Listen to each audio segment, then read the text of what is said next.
This one is metformin. This is given typically to diabetics. It's been also taken off-label for longevity purposes. The people who I admired the most did things typically over a multi-decade time frame. People who in their time and place, they survey the landscape of things that they can do, and they identify the thing that can barely be seen and say, I'm gonna try to do that thing.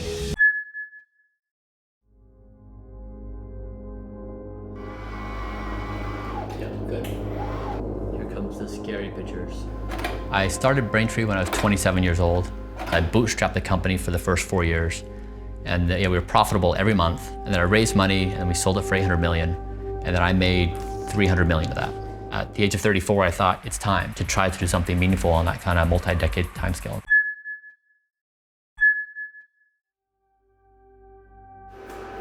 My objective with Blueprint is to demonstrate aging escape velocity using the best science, trying to do all the appropriate interventions to neutralize my aging process. 1.8, so even better than last time. So I think my first one was 3.4. A few things have distinguished what I've done to date. As far as I know, I'm the only person that has publicly posted my data.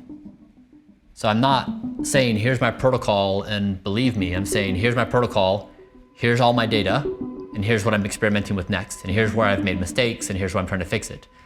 It's really a stacked process of maybe 100 different things I do, because you have to think about the body in its entirety. 118, is that right? Mm-hmm. How the heart ages is different than how the lungs age, and how the lungs age is different than how the brain ages. You have to really think about it from a holistic perspective. So it's the common things like diet and exercise, but it's also a much broader consideration. So I have a team of doctors that I work with, and we just go through this rigorous process of measurement, gold standard science, implementation, measurement. It's produced near perfect health for me. No matter how extreme I've had to be, no matter how eccentric people perceive me to be, because I'm outside the norms, demonstrating that age can be arrested would change everything.